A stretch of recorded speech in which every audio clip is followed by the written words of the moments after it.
Pinag-aaralan siguro nila, kaya hindi pa po ito sinesend sa opisina ng ating Speaker of the House, si Martin Romualdez. Siyempre, may instruction si Martin. Tingnan mo na anya ninyo, itong mga final ng iba-ibang grupo, una galing mga kababayan sa Akbayan. Kung uubra ba ang kanilang impeachment complaint.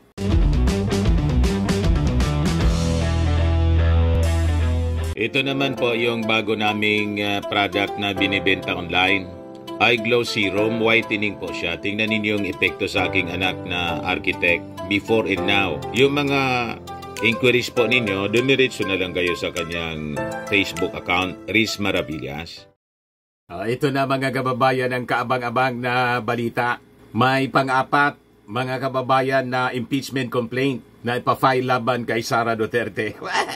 At ang matindi mga kababayan dito, ang sabi dito mga kababayan sa balita, ang nag-initiate yung mga majority members ng Congress. Ayan o.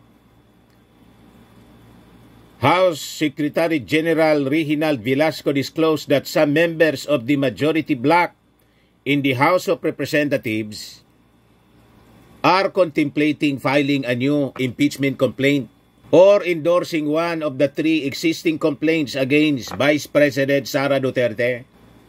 Yan po mga kababayan ang balita kagabi. Sabi ko sa inyo, didiritsohan na po itong si Sara Duterte. At malamang sa malamang, pag na-file ang fourth impeachment complaint at in-endorse ng majority ng Congress, malamang sa Senado mga kababayan, ginapang na rin po sa Senado.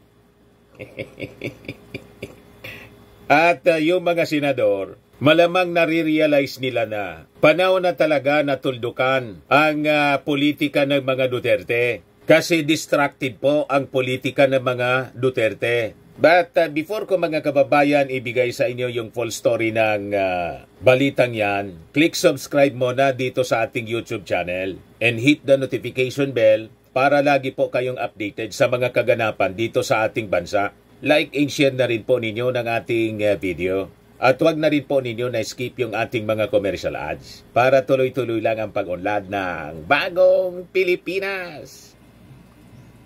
Itong ating programa mga kababayan, atid sa inyo nitong ating mga sponsors. Firmax, Firming and Lifting Cream.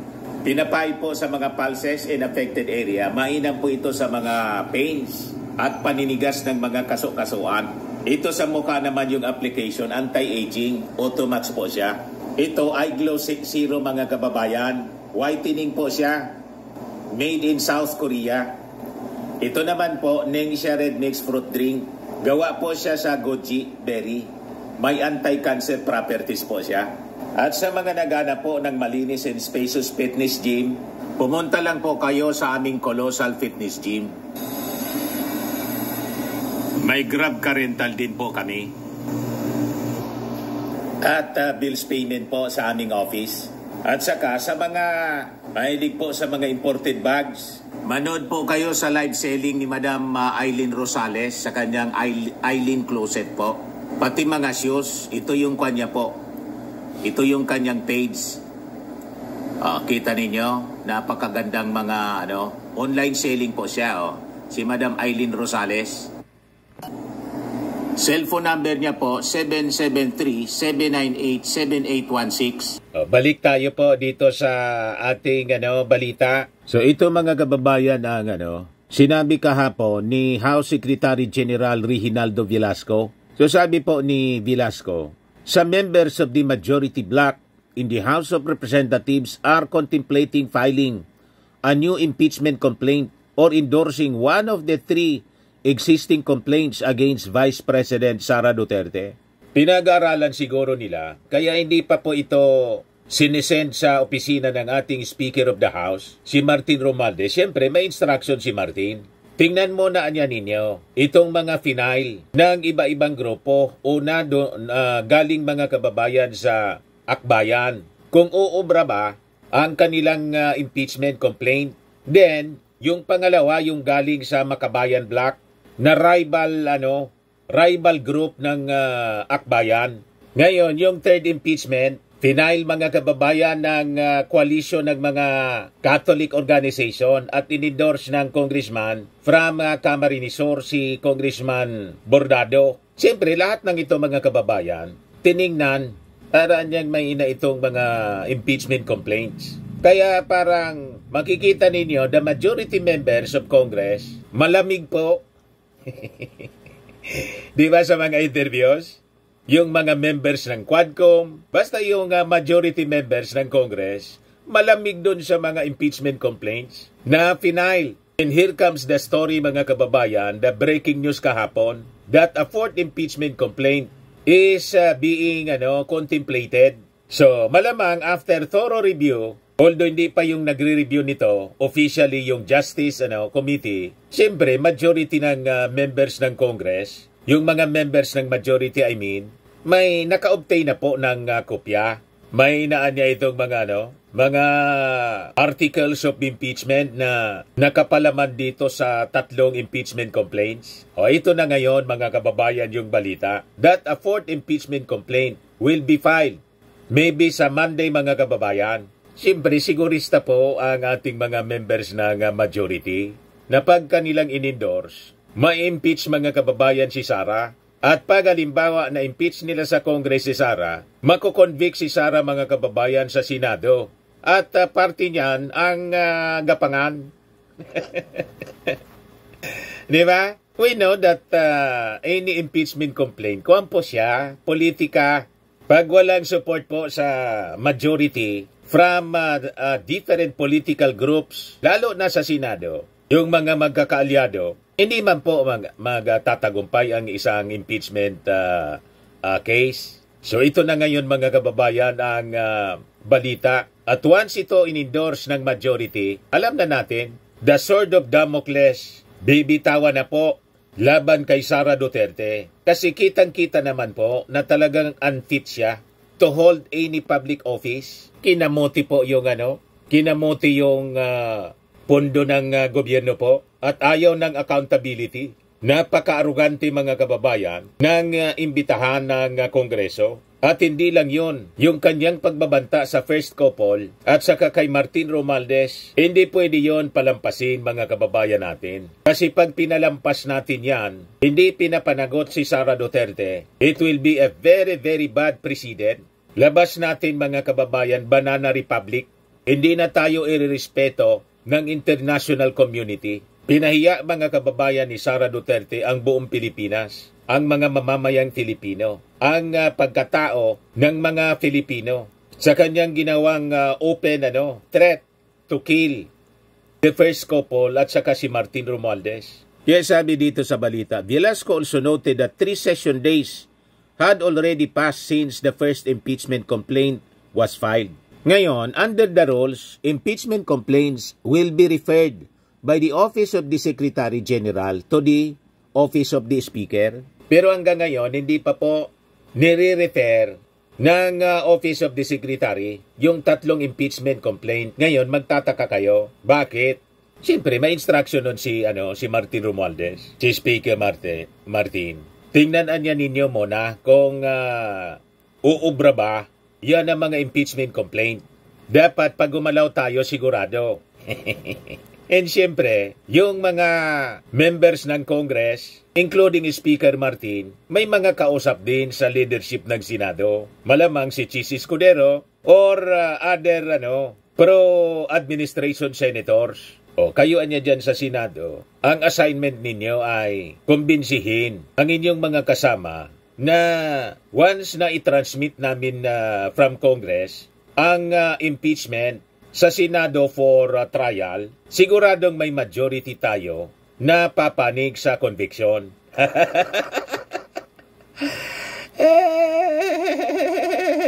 Ganun po mga kababayan. That is the reality sa kaso ng impeachment po. Siyempre, walang senador mga kababayan ang aamin na sila na impluensya. Sasabihin nila, independent-minded sila. As senator judges, they will decide the case based on evidences and merit.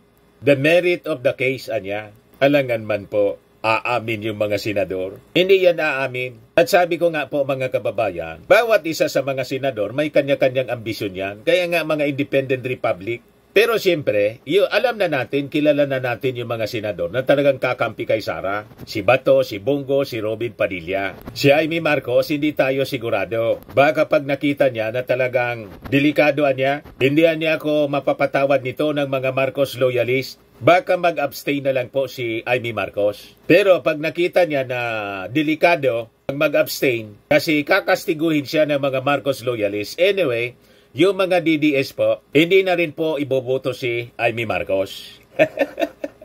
Kaya makikita ninyo sa survey, sa pagkasenador, talo na. Matatalo mga kababayan si Amy Marcos tulad ni Bato de la Rosa. Ang pumapasok na lang po si Bongo. Pero later on, kasi matagal pa naman po yung eleksyon, pag naikasa na yung crimes against humanity kaso, malamang sa malamang maubos po yung mga kakampi ni Digong sa Senado na matalo. Tama pa? So sabi dito, the office of the Speaker will have 10 session days to include the impeachment complaints to the order of business of the House. The plenary is given 3 session days to refer the complaints to the House Committee on Justice. So, kung makakakuha ng signature, mapapadali po. 110 yata yung kailangan na signature from the members of Congress. 1/3. So, hindi na siya dadaan sa, sa usual process.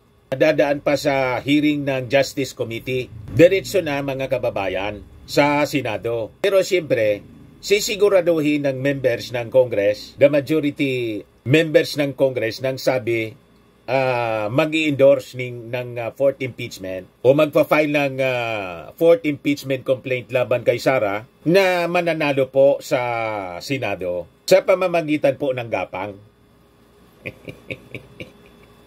Tama ba? Karamihan po niyan sa members ng Senado, mga transactional po sila. Ano yan yung usapan? Paano kami? Ano yung amin? Anong mapapala namin kung i-convict namin si Sara Duterte? Ganun lang po ang usapan, mga kababayan. At sabi nga natin, lalo pa na pabantot ng pabantot po si Sara, malamang sa malamang, iiwas na sa kanya ang majority ng members ng Senado. Other than si Bongo, si Bato, yung mga hardliner, saka si Robin Padilla. Mga loyal lieutenant sila, mga kababayan, ni Digong. So be it. Basta, tayo na mga sumusuporta sa ating Pangulong Bongbong Marcos, alam na natin yung ating gagawin sa 2025. Uubusin natin sila, mga kababayan, kasama na si Super Ate Amy Marcos. Kailangan kastiguhin natin kasama si Amy Marcos para po magising. Kailangan matalo si Amy Marcos para hindi na siya umulit pa sa kanyang pagkakamali. Anyway, ang power mga kababayan na binagay natin sa kanila, pahiraman lang po. Ang ultimate power, nandito po sa atin. We are the government of the people, from the people, for the people. And the power, mga kababayan, emanates from the people. So sabi dito, the plenary is given 3 session days to refer the complaints to the House Committee on Justice. The Justice Committee will conduct hearings to determine if the complaints are sufficient in form and substance. A vote of at least 1/3 of the total membership of the House is needed to impeach Duterte. If the required vote is achieved, an article of impeachment will be submitted to the Senate, which will conduct an impeachment trial.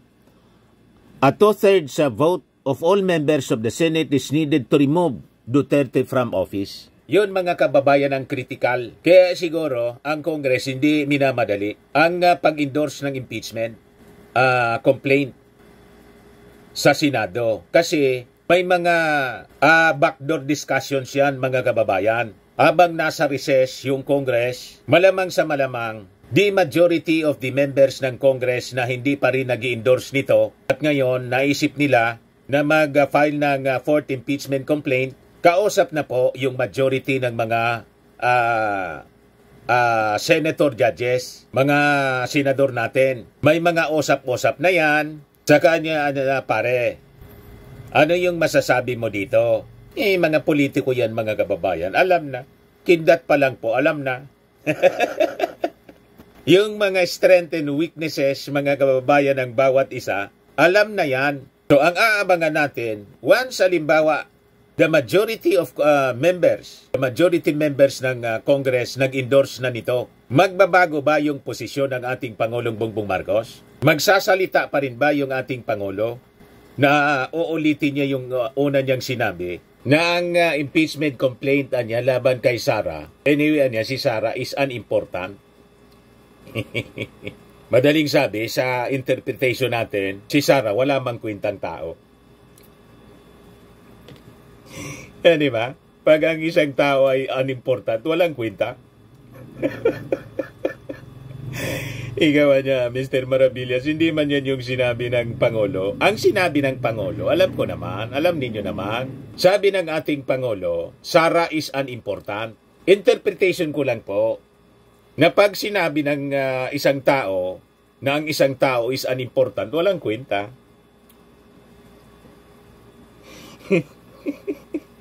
Di ba? Sara niya is unimportant, sabi ng ating Pangulo. It is a waste of time. Walang kwenta nga eh. It is just a storm in a teacup. Ang ibig sabihin po ng storm in a teacup, yung mga tao niya magagalit lang sa walang kakwenta-kwentang bagay, sa walang kakwenta-kwentang tao. Magagalit lang ng todo. Hindi man importante niya si Sara. Napakasakit naman na niya, Mr. Maravillas, ng interpretation mo. Iyon man talaga po, kahit i-check ninyo kung ano ang ibig sabihin ng storm in a teacup. Yan ano ang storm in a teacup? A situation in which people are very angry or upset about something that is not important.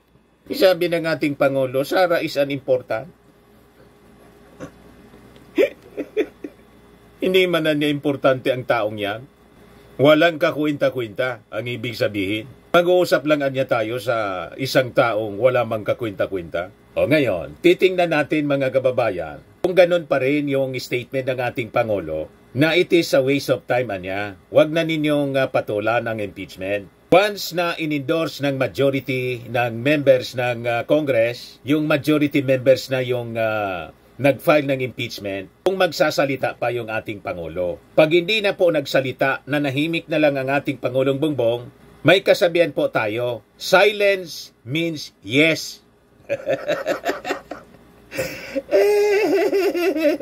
O, di ba? Hindi na kailangan magsalita pa yung Pangulo, kundi mananahimik na lang siya. Kasi silence means yes, sige na niya. Pag nanahimik na yung ating Pangulo, malamang sa malamang, diretso nang ma-impeach si Sara, makonvict sa Senado. Kasi yun din ang magiging reading ng mga senador. Siyempre, nasa midterm pa lang po ang ating Pangulong Bongbong Marcos. Siya ang pinakang powerful, influential mga kababayan in this country. Kasi po, normally, ganon ang isang sitting president. Very, very powerful siya. Up to the midterm. Pag palapit na mga kababayan yung panahon ng pagtatapos ng kanyang turno, depende kung very popular pa siya. Pero pag ganon, usually, nagwe-weigh na po ang power ng isang presidente. Kasi pag palapit na po ang presidential election, may mga lumilitaw na rin po na mga panibagong pangalan. At siguradong hindi yon si Sara Duterte. Malamang mga kababayan, iba ng mga pangalan. Kasama sa magiging powerful name. Ngayon pa nga lang mga kababayan, yanig na sila sa pangalan na Martin Romualdez. Ayaw tantanan ni Sara. Ngayon pa lang mga kababayan, inaaway kasi si Martin Romualdez ang napiperceive nila na babasbasan mga kababayan ng ating Pangulong Bongbong. Tama kayo. Si Martin nga, siya man talaga ang pinakang preparado mga kababayan at may impluensya, malakas na impluensya sa bawat distrito sa buong Pilipinas kasi suportado siya ng majority members ng Congress. Tiging ikot po ni Martin Romualdez. Pati sa military po. He has the support of the military, the PNP, all branches ng armed forces. inasikasong mabuti ni Martin Romualdez sa pamamagitan ng mga budget sa Congress na ina-approve po ang ating armed forces. Kaya masyadong na-insecure yung mga Duterte. Kaya nga hindi makapalag yung mga Duterte. Walang mag-call sa mga panggagatong nila na withdrawal of support from the armed forces para i-take over po yung presidency ni Sara. Bigo yung kanilang pagnanais na iupo si Sara Duterte. Ang posible na mangyari, mga kababayan, matanggal si Sara bilang vice presidente dahil sa kanyang mga masamang gawain. Tama po? Mga naghanap ng malinis and spacious fitness gym, pumunta lang po kayo sa aming Colossal Fitness Gym. We also offer Grab Car Rental with our brand new 2023 model ng Toyota Innova. We also accept booking for those who are planning to travel via PAL, Cebu Pacific, and other airline companies, local and international, and bills payment for Meralco Bills, PLDT, Aleco Bills, etc. Ang Colossal Fitness Gym is located at 3rd floor Security Bank Building, Landco Business Park, Legazpi City, Albay. For inquiries, look for Chilon Maravillas. Contact number 0966-802-0949. Yan yung aming Innova. Lagi na pong matao sa amin. Pati mga foreigners po, tingnan ninyo. Mga British tourists sila. Ang lalaki ng katawan na, mga kababayan, nag-gym sa amin. Ito naman po, Indian National. Ito mga mga European sila. Ito naman yung bago naming product na binibenta online, Eye Glow Serum. Whitening po siya galing sa South Korea. Tingnan ninyo yung epekto sa aking anak na architect entrepreneur, Riz Maravillas. For inquiries, look for Riz Maravillas on FB. Ito naman po, Firmax Firming and Lifting Cream. Pinapahid po ito sa mga pulses and affected area. Mainam po ito sa mga pains at paninigas na mga kasukasuan. Ito po, Automax Radiant Serum. Sa mukha naman yung application. Anti-aging po siya. You will look 10 years younger than your age. Sa mga cancer patients naman po, baka lang gusto niyo itong itry. Nengxia Red Mix Fruit Drink. Hindi man po siya gamot, food supplement siya. Kaya lang, gawa siya mga kababayan sa goji berry. Yung goji berry may anti-cancer properties. Yung mga inquiries ninyo, dumiretso na lang kayo sa aming messenger sa Facebook para masagot namin agad. Ayos po, ako po si Dante Maravillas. Bye-bye. God bless.